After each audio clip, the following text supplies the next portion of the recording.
சந்தி தொலைக்காட்சி நேயர்களுக்கு வணக்கம். நல்லதை சொல்வோம், நல்லதை செய்வோம், நல்லதே நடக்கும். இன்று 9/7/2024 செவ்வாய்க்கிழமை ஆயில்ய நட்சத்திரம் காலை 9:08 வரை பிறகு மகம். இன்றைக்கு சதுர்த்தி விரதம். ஆனைமுக பெருமானை வழிபட்டு ஆனந்தம் காண வேண்டிய நாள். இன்றைக்கு நான் உங்களுக்கு சொல்ல இருக்கிற நல்ல கருத்து, பணம் ஒன்றே வாழ்க்கையின் குறிக்கோள்னு சொல்லி ரொம்ப பேர் வாழ்க்கை நடத்துகிறாங்க. எதற்கெடுத்தாலும் பணம் தேவைங்கிறதுனால. உள்ளபடியே பொருளிலார்க்கு உலகம் இல்லை, அருளிலார்க்க உலகம் இல்லைன்னு வள்ளுவம் சொல்லியிருக்கு. இருந்தாலும் கூட குணத்தையும் பார்க்கணும், மற்ற சுற்று வட்டாரத்தில் உள்ளவர்களையும் அனுசரித்து போகணும். பணத்தால் நம்ம விலை கொடுத்து எல்லாத்தையும் வாங்கிடலாம்னு நினைக்கிறீங்கல்ல, ஆனால் விலை கொடுத்து வாங்க முடியாததும் இருக்குது அப்படின்னு சொல்லி ஒரு அற்புதமான கருத்து சமீபத்தில் படித்தேன். அது என்ன அப்படின்னா, படுக்கையை விலை கொடுத்து வாங்கிடலாம், ஆனால் தூக்கத்தை விலை கொடுத்து வாங்க முடியாது. அது இயற்கையில் வரணும். கவலை இல்லைன்னா தான் தூக்கம் வரும். பணம் பத்தும் செய்யும், பணம் பாதாளம் வரை பாயுங்கிறேன். மனிதன்கிறதுக்கே ஒருத்தர் விளக்கம் சொல்லியிருக்காரு. மணினா MONEY, மணி. மணி தன்னுடன் இருக்கும் வரைதான் அவன் மனிதனாக மதிக்கப்படுகிறான்னு சொல்லி மனிதனுக்கே விளக்கம் சொல்லியிருக்கிறார். ஆக பணம் பந்தியிலே குணம் குப்பையிலேங்கிறான். பணத்துக்கு தான் முக்கியத்துவம்னு சொன்னாலும் கூட காசே தான் கடவுளடா, அது கடவுளுக்கும் தெரிய மாட்டாங்கிறேன். இருந்தாலும் அந்த பணத்தை கொண்டு என்னென்னவெல்லாம் வாங்கினாலும் எதை வாங்க முடியாதுன்னு நீங்கள் தெரிஞ்சுக்கணும். படுக்கையை விலை கொடுத்து வாங்கலாம், ஆனால் தூக்கத்தை விலை கொடுத்து வாங்க முடியாது. புத்தகத்தை விலை கொடுத்து வாங்கலாம், ஆனால் அறிவாற்றலை விலை கொடுத்து வாங்க முடியாது. அது இயற்கையிலேயே வரணும். உணவை விலை கொடுத்து வாங்கிடலாம், பசியை விலை கொடுத்து வாங்க முடியாது. கேளிக்கையை விலை கொடுத்து வாங்கலாம். ஒரு கல்யாணத்துக்கு போகிறோம், ஒரு சினிமாவுக்கு போகிறோம், ட்ராமாவுக்கு போகிறோம், டிக்கெட் எடுத்துடலாம், ஆனால் மகிழ்ச்சியை விலை கொடுத்து வாங்க முடியாது. உள்ளே போன உடனே மறுநாள் உள்ள வேலையெல்லாம் நம்ம நினைப்போம். நமக்கு கவலைகள் நிறைய இருக்கும். அங்கே அப்படி இருக்கேன், இங்கே இருக்கேன், இந்த வேலையெல்லாம் நான் முடியாமல் இருக்கேன்னு நம்ம எண்ணங்கள் எல்லாம் அங்கே இருக்கும். ஆனால் இங்கே படம் ஓடிக்கிட்டு இருக்கும் திரையில். ஆக கேளிக்கையை விலை கொடுத்து வாங்கலாம், மகிழ்ச்சியை விலை கொடுத்து வாங்க முடியாது. ஆயுதங்களை விலை கொடுத்து வாங்கி விடலாம், ஆனால் வீரத்தை விலை கொடுத்து வாங்க முடியாது. நம்மிடம் வீரம் இருந்தால்தான் அந்த ஆயுதங்களை உபயோகப்படுத்த முடியும். பணியாளர்களை விலை கொடுத்து வாங்கி விடலாம், எவ்வளவு வேணுமாலும் சம்பளம் கொடுத்து வேலைக்கு வச்சுக்கலாம், ஆனால் சேவை மனப்பான்மையை விலை கொடுத்து வாங்க முடியாது. அவங்க சேவையை கடனுக்கு சில பேர் செய்வாங்க, சில பேர் கடமைக்கு செய்வாங்க, சில பேர் தான் ஆத்மார்த்தமாக செய்வாங்க. அப்படி சேவை மனப்பான்மையை விலை கொடுத்து வாங்க முடியாது. ஆக பணத்தால் முடியாததும் இருக்கிறது, முடிந்ததும் இருக்கிறது என்ற கருத்தை தெரிவித்து இன்றைய ராசி பலன்களை இப்பொழுது உங்களுக்கு வழங்கப் போகின்றேன்.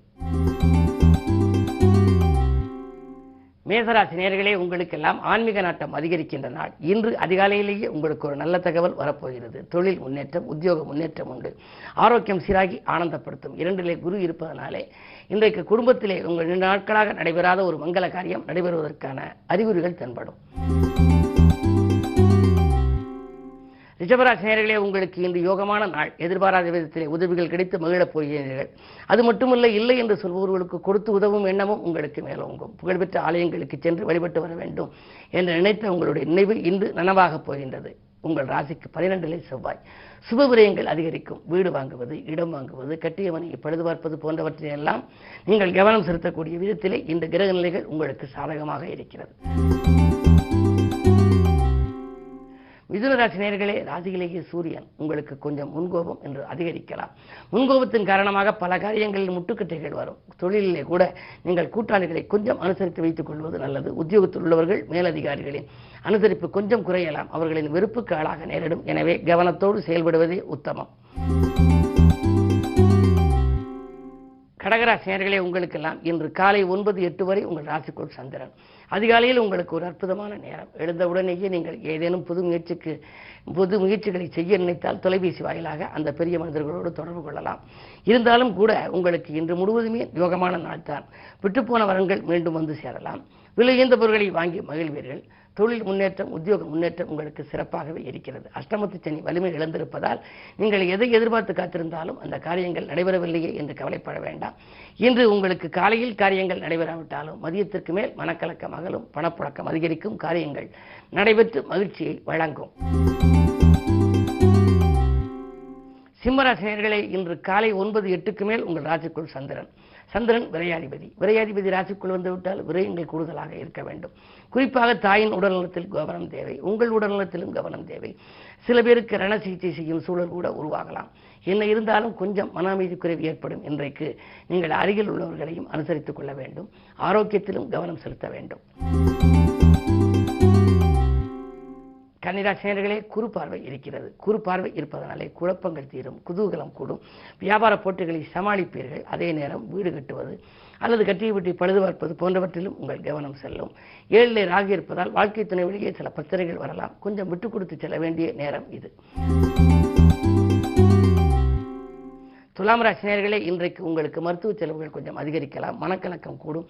மனம் திறந்து பேசுபவர்களை நம்பி எதையும் சொல்லிவிட வேண்டாம். உத்தியோகத்தில் கூட சக பணியாளர்களால் சில பிரச்சனைகள் வரும். உங்கள் முன்னேற்றத்தை அவர்களிடம் தெரிவிக்க வேண்டாம். விருச்சிக ராசி நேயர்களே, உங்களுக்கு வாங்கல் கொடுக்கல்கள் ஒழுங்காகும். பணத்தேவைகள் உடனுக்குடன் பூர்த்தியாகும். பூமி விற்பனையால் உங்களுக்கு பொருள் வரவும் கூடுதலாக இருக்கும். அதன் மூலமாக தொழிலை வளப்படுத்த அதற்கு மூலதனம் போடவும் முயற்சிப்பீர்கள். பிள்ளைகள் வழியிலும் உங்களுக்கு உதவி வருமானங்கள் கிடைக்கலாம். 6லே செவ்வாய் இருக்கிறார். 6ஆம் இடம் என்பது ஜீவனஸ்தானம். அதில் செவ்வாய் இருக்கின்ற பொழுது ஒரு புதிய ஒப்பந்தங்கள் உங்களுக்கு வரலாம். இன்று நல்ல நாள். தனுசு ராசி நேயர்களே, உங்களுக்கு காலை 9-8 வரை சந்திராஷ்டமம். எதை செய்ய நினைத்தாலும் அதிகாலையில் நீங்கள் செய்ய வேண்டாம். 9-8க்கு மேல் சந்திரபலம் கொஞ்சம் நன்றாக இருப்பதனாலே அதற்கு பிறகு நீங்கள் செய்யும் முயற்சிகளில் உங்களுக்கு வெற்றிகள் கிடைக்கலாம். இருந்தாலும் பக்கத்தில் இருப்பவர்கள் உங்களுக்கு பக்கபலமாக இருக்க மாட்டார்கள். சிக்கல்களும் சிரமங்களும் வரக்கூடிய நாளாகவே இன்று கருதலாம். 6ல் குரு இருப்பதால் ஊரில் பகை என்பது பழமொழி. எனவே பகைக்கு மத்தியில் உங்கள் வாழ்க்கை அமையும் நாள். கவனம் தேவை. மகர ராசி நேயர்களே, உங்களுக்கு காலை 9-8க்கு மேல் சந்திராஷ்டமம். எனவே இன்று முழுவதுமே நீங்கள் நிதானத்தை கடைபிடிக்க வேண்டும், பொறுமையை கடைபிடிக்க வேண்டும், பக்கத்தில் உள்ளவர்களை அனுசரித்துக் கொள்ள வேண்டும். திட்டமிட்ட காரியம் திசை மாறி செல்லும். விரயங்கள் வீண் விரயங்கள் அதிகரிக்கலாம். ஒன்று செய்ய போய் அது மற்றொன்றில் போய் முடிவடைந்துவிடும். யாரையும் நீங்கள் திருப்திப்படுத்த இயலாது. எனவே இன்று முழுவதுமே நீங்கள் கவனத்தோடு இருப்பது மட்டுமல்ல, சதுர்த்தி என்பதனாலே விநாயகரை வழிபடுவதும் நல்லது. கும்பராசி நேயர்களே, உங்களுக்கெல்லாம் இன்று ஜென்மச்சனியின் ஆதிக்கம் இருக்கிறது. சனி வக்ரம் பெற்றிருக்கிறார். ராஜநாதன் வக்ர இயக்கத்தில் இருக்கின்ற பொழுது உங்களுக்கு விரயங்களே கொஞ்சம் அதிகரிக்கும். விழிப்புணர்ச்சி அதிகம் தேவை. ஆரோக்கிய தொல்லைகளும் இருக்கலாம். தைரியமும் தன்னம்பிக்கையும் கொஞ்சம் குறையும். அருகில் இருப்பவர்களின் ஆதரவு உங்களுக்கு கிடைக்காது. எனவே எதை நீங்கள் செய்ய நினைத்தாலும் உடனடியாக செய்ய இயலவில்லையே என்று கவலைப்பட வேண்டாம். இன்றைக்கு சதுர்த்தி. ஆனைமுக பெருமானை வழிபடுவது நல்லது. சனி ஆதிக்கம் நடக்கின்ற பொழுது ஆனைமுக பெருமானையும் அனுமனையும் வழிபட்டால் நல்லது நடக்கும் என்பார்கள். எனவே அந்த அடிப்படையில் இன்று அருகில் இருக்கும் ஆலய வழிபாட்டை மேற்கொண்ட பின்னால் நீங்கள் செய்யும் முயற்சிகளில் வெற்றி கிடைக்கும். மீனராசி நேயர்களே, இன்றைக்கெல்லாம் உங்களுக்கு உத்தியோக மாற்றம் உறுதியாவது போல் இருந்து கை நழுவி செல்லலாம். 2லே செவ்வாய் இருக்கின்றார். பொருளாதாரம் திருப்திகரமாகவே இருக்கும். எதிர்பார்த்த ஒரு பெரிய தொகை ஒன்று இன்று உங்கள் கரங்களிலே புரளப் போகின்றது. பயணங்கள் பலன் தருவதாக அமையும். பழைய வாங்கல் கொடுக்கல்களை எல்லாம் சீர் செய்து கொள்வீர்கள். வாகன மாற்றம், இடமாற்றம் பற்றிய சிந்தனையும் உங்களுக்கு மேலோங்கும். என்ன இருந்தாலும் களத்திர ஸ்தானத்திலே கேது. வாழ்க்கை துணையோடு சில பிரச்சனைகள் வந்து அலைமோதும். விட்டுக் கொடுத்து செல்வது நல்லது. மேலும் விவரங்கள் அறிய தினத்தந்தி படியுங்கள்.